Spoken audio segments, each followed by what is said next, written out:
Everybody, welcome back to Las Vegas. My name is Dave Vellante, and I'm here picking up for John Furrier. This is day 4 of our wall-to-wall live coverage of reInvent 2025, Amazon's big customer show. I think this is reInvent 13. I think we've been there 12 years straight, which is pretty amazing. Counting COVID, of course, we were virtual during COVID.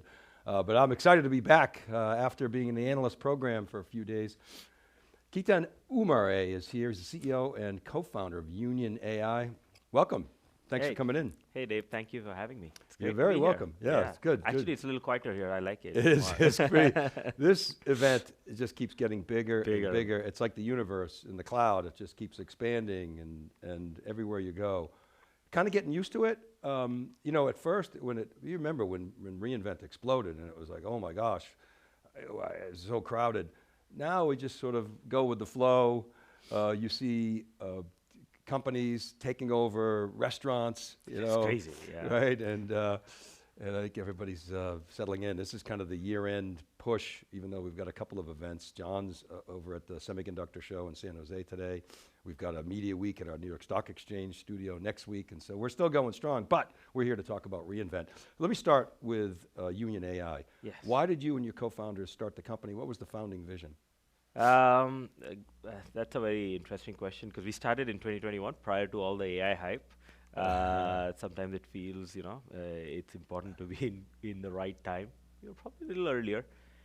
The reason why that happened was, so a little bit of background on me. I'm an engineer for 20 years. I was at Amazon prior to the reInvent, the first reInvent. Worked across different industries, did a lot of infrastructure-based layer software. But then, weirdly, in 2016, I was leading a team that was building machine learning models at Lyft. And we were building models for ETAs and traffic and all of that. And what turns out is that building models is not like building software. And this was a realization I had. And there were a few observations I somehow, happened to stumble upon. And one of them was that most engineers in the company at Lyft were basically doing things to power these models, like getting data in shape, cleaning up, putting right things in the right place so that we can get the models powered. But it was extremely hard to put that in production. And over the next 3 years, 4 years, we ended up building a full machine learning platform. I ended up leading it, and we had thousands of models in production. Through that period, what I realized is there was a shift happening. And the shift is that we've actually, if you go to prior to reInvent, 2008, 9, 10, and you go to any company and say like, hey, do you want CI/CD software? And they'll be like, no, I have one thing that I deploy. It's a web app, or it's like a website. And now every company starts with first thing is the CI/CD software. It changed because we understood that software that is so moving, fast, agile, you need a new way of deploying it. But it's still linear. Every decision in a software product is made by a deterministic piece of code written by somebody. The moment you change that to an AI product, all these bets go off the window. You need a different way of building these models because these are non-deterministic, heuristic, or in some cases stochastic processes that are deciding the outputs. So what ends up happening is research becomes a part of the software development process. And we are not used to doing research in a software community. People who are used to doing research are like people who are building drugs. And if you go and talk to the CEO, what is the best way I can help you, deliver a outcome for your company? They don't say make every drug experiment I do, take it to production. They say reduce the cost of my drug experimentation. That's what happens when you do research. Not everything goes to production because not everything has the same quality that needs to go to production. But what you need to do is try hundreds of different ideas and take one of them to production the moment it lights up. And this was an observation. Wow. Okay. So, I mean, the fundamental issue that you're talking about is the software economics are changing. Correct. Dramatically. Now, normally I was thinking token costs and COGS from cloud. That's minor relative to token costs. But you're talking about early on in the process, the NRE of software development is changing. But I want to go back to 2021. This was 2 years before the AI heard around the world. And if I understand it correctly, the problem you were trying to solve and was to help developers facilitate all that nasty work that they were doing. Exactly. And then you discovered a new problem, which is that this world going from linear deterministic to a non-deterministic AI world, Gen AI world. So how much of your original work, thinking, were you able to adapt? Did you have to just completely pivot, rip everything up and just start over? No, it's amazing. So Gen AI has two parts. There's the thing where you actually build a model. It's the same. Like the biggest labs use our products to actually deliver the same models, because they are machine learning models at the core. The second part of it is using the model. But when you use the model in production, you're still bringing a non-deterministic core into your product. You still have to research. Do you think you can just take a chatbot and with a new version of prompt and just deploy it to production? Every time you change it? You have to test it. You have to make sure it's gonna rely. You have to put guardrails, you have to put evals and so on, so that you know that those are going to work. So the problem is not changed. The core fundamental problem remains the same, but what we observed is a one shift, and we adapted for that. And that shift was, like in the past, all of this orchestration code, which is like, how do I connect, how do I get the data, was written by people.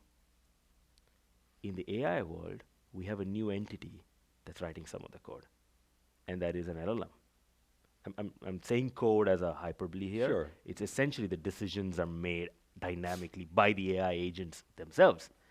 And so you need a fully new way of doing orchestration itself, which is dynamic, robust, and on the fly, while bringing in the old primitives of infrastructure awareness and durability into the core. So we kind of took that, adapted our product to be extremely agile and dynamic, and it works great for the products. Okay, so you made this observation that you have to do research up front in the software development process. That's novel, that's new. And then you said you have to test, and then once you got it right, it's almost like a YOLO run. Okay, so how does that work? When do your customers decide? How do they decide? How do you help them decide when to actually deploy?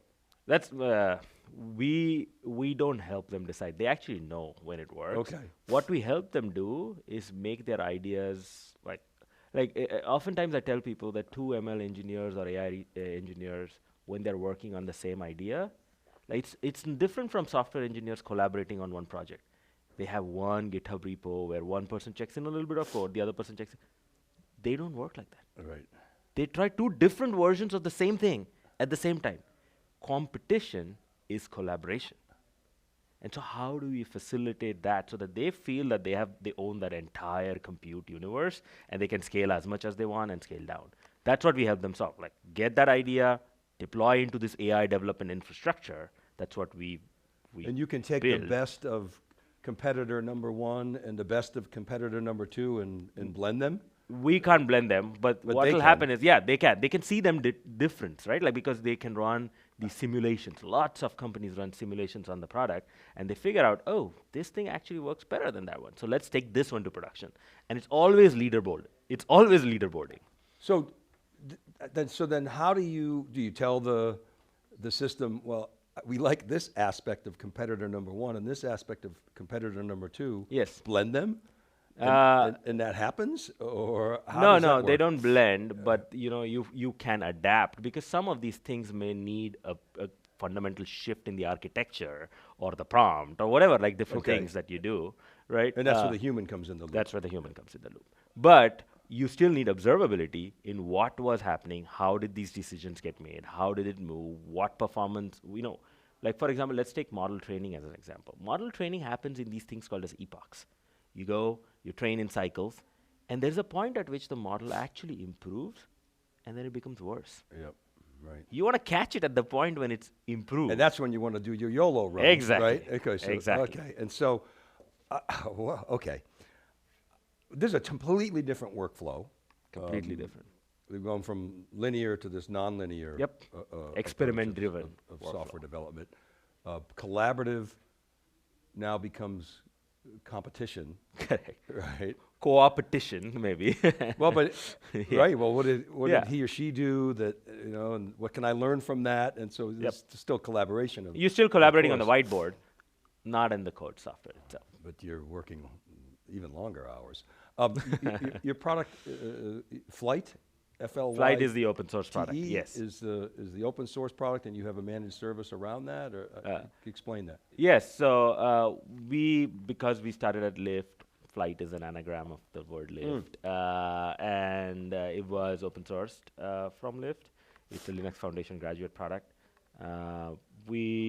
Union takes the baseline Flyte, so you write the code in the same way as you Flyte. It's open, free, but the core engine and the way we scale it up and some other features that we do are available only in Union. And it's available in your cloud.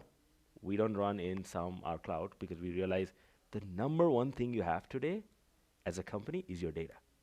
You don't want to send your data to some random cloud and say like, yeah, let's see what happens with it. Like you want to keep it in your own cloud. And so we run it in your cloud or even on-prem. Oh, you do? Okay, so you can run it on-prem as well. So you do AWS, Google, Microsoft, yeah, every cloud. OCI, some of the neo clouds. On-prem as well. On-prem. What do you see only happening? for some of the largest customers. Well, what do you see happening because we talk to some of those large customers and they say, we're not going to, we do a lot in the cloud, but we're going to do some stuff on-prem too. We're going to bring some of the intelligence to the data. We're going to build our own on-prem AI stack. The big companies, you talk to a JPMC, they can hire a couple thousand AI engineers, and most enterprises can't. But what are you seeing in the enterprise? Are they able to? They're obviously building. They're capable enough to build their own on-prem stack. So some big customers are using Union.ai as their AI software development workflow. Okay. And so they've got a hybrid approach, right? They're Correct. of course using cloud. Correct. How does that look? What does that look like? So we have a very novel architecture depending on our setup. So one of our setups is multi-cloud setup. So we kind of run the control plane of the system in AWS, and we can connect to any cloud. That's where your data resides. Data planes run, like your compute, your inferencing, your training cycles, all run in your cloud. And we can seamlessly connect these multiple clouds into one common way, so that the users actually just think about writing code. Like literally you write pure Python code. I've gotten to a point where I actually get Claude Code to write some of my examples that run on the system, and then in one shot it's able to run. It's like literally YOLOing onto the platform because it can build infrastructure as it needs, dynamically, and then pre-provision it once it's done. And that's the power of this AI development infrastructure that we're building. The year you started your company, it was 2021. Correct. reInvent actually was held that year. Yes. It was right before Omicron. And so we would reInvent, we went to Omicron, everything shut down again. But I remember that was the year, guys, you'll remember this, we came up with SuperCloud. The idea of SuperCloud was an abstraction layer across all the clouds. What multi-cloud should have been is what we called it. Because we got a lot of heat for that term, but it was fun. But the whole idea is abstracting the underlying complexities and make it simple. So my question is as you think about that multi-cloud capability, you take care of the security and the governance? How far do you go there? We take care of how we use containerized Kubernetes underneath. So we take care of containerization, movement of data, security, because each agent or each pipeline or whatever you're building, the software process can run it with its own set of permissions. Every instance of it can run with its own set of permissions. We take care of the observability, so you get a full observability stack, so you see how things are running, where they're running, how data is moving. And then finally, we take care of scheduling, because GPUs are very complicated resources underneath. They're not available everywhere. Some are available here, some are available there. And if you want to do crazy training runs, you need extremely interesting, intricate networking protocols. So we have to set up all of that. So we take care of that, the goo, right, underneath. What ends up happening for the user is it looks like writing regular Python code that runs locally. And with a click of a button, containerizes, moves, and boom, it's running. And we can get it running. And our goal Cold time is 1 second from local to remote. So all the heavy lifting that developers would normally have to do Correct. around security and governance and all that, would you say goo? Yes. Right, is Because, you can- it's like, yeah. if you think about an ML engineer, you said they work long hours. Yeah, yeah. Because they're working with such complicated beasts of pieces, like products. You want to simplify their life.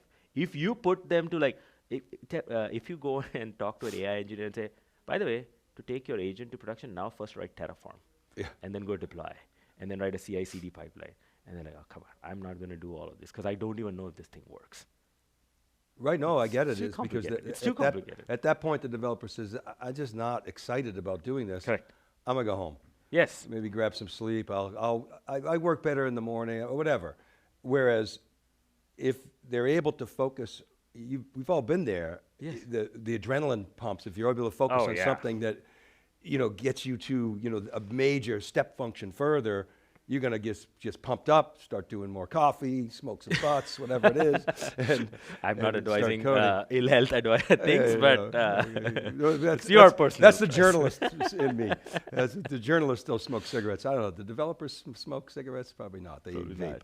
vape. So okay. So talk me through the value proposition. Obviously, there's a new type of software development workflow. Yeah. So you come into your clients and say, hey, we understand this. They I'm sure it's a spectrum. Yeah. Some understand it. Some are just sort of getting into it. So you can help connect there. But there's also the cost aspect of doing the research up front. Correct. So take me through the value proposition. How do you sell So, this stuff? great question. I think the important thing to understand is there's no way out of doing research, because this is a research-based product, right? Like it's non-deterministic. But you can reduce the cost by doing smart things. Like, let's say if two people, as I said, they are working in competition collaboration, but they are using 80% of their product is still the same. Like let's say you're working on some data set that you've now found, maybe the S&P 500 for the last 10 years. I want to analyze it, I want to do something with it, or I want to ask questions on it. That data set is the same. I may use different modalities to explore it, but it's the same data set. The system automatically understands that, caches the results, and when you run it, it's like, oh yeah, that guy built this data set already. Here you go. You can just reuse it. So that's one. Second, this was actually an observation we had when we were at Lyft. We were running so many experiments and so many models all the time. We never had enough compute. We never had enough compute. But that doesn't mean we could just like go and get compute. We talked to the people, is it okay if you can wait, if we can guarantee your things will run? And they were all okay. So what we did is we actually bought a pool of compute. AWS has great reserved instances, chopped them up in different ways, and as people came in, they got their compute and the other one queued up behind. When the next one goes, that gets in, and that's get in. And in some cases, they can't wait. So we can automatically partition the system so that there are areas which are going always critically. So that allows you to use a limited pool of resource, makes you feel as if you have infinite, but trades off time in terms of cost. And the final thing is the ROI. We give you full compliance because eventually you want to check ROI. You want to see that all these experiments are amounting to something. And that's one of the biggest gaps today in the industry. And how do you do that? You do that by going and making sure that we've actually done the best practices. We have actually done evals and check those evals. So we give you that compliance layer underneath where you can go and audit it anytime and say like, oh yeah, this thing actually did work better. Here's a leaderboard. Here are the two things that we ran, and one of them is better. And these are the ways that people can reduce the cost. All right, so you're 4 or 5 years in. Yeah. Give us the stats on the company. I mean, what can you share with us? Money raised, VCs, headcount. What can you share? Yeah, we've remained a much smaller focused company, like team size. We are only 46 people in the company, so not very big, but we punch above our weight. We are a Series A company backed by NEA and Nava Ventures. we are doing really, like, we're very happy with our progress. This year alone, we have quadrupled our revenue. And we are not like a typical AI company where the revenue comes at the expense of a lot of COGS, because we actually run software that runs your software. So most of our revenue comes at a very small cost to So us. you're still capital efficient. Very capital efficient. How do you see, so I don't know if this is accurate. It says you did a seed round at 10 million. Nice seed. That was in 2021, yeah. Okay, and then a Series A was 19 million. Prior to Chat GPT, 2022. May of 23, and you haven't raised since? No. Really? So you're very capital efficient. So very capital efficient. And presumably you're extensively using AI. I mean, the whole narrative now is you could build a billion-dollar company with a lot less people, and that's exactly Correct. what you're doing. We are seeing that more and more. Like, some of the infrastructure layer, you cannot really use AI because people rely on us. We don't want to tell them that, by the way, most of the software was written by AI. I don't think people will trust that, but we do get efficiencies of open source. Like companies like, we have amazing open source partners like LinkedIn, Spotify, Stripe. All of these guys use our product in open source. Okay. The feed cycle just to learning and the scale things that we learn from them is amazing. And that automatically multiplies. And testing too. I mean, presumably, it's all the mundane tasks of, right? That's and we might raise another round, but not looking right now. Well, congratulations. Really interesting story, and best of luck to you. Appreciate you coming to theCUBE. No, thank you. Appreciate it. Yeah, you bet. Thank you for having me. All right, keep it right there. This is Dave Vellante. We're live at Las Vegas here in the Venetian in our little side room, 3708. Come by and see us. I'm Dave Vellante. You're watching theCUBE. We'll be right back. Our live coverage of reInvent 2025 from Las Vegas. Keep it right there.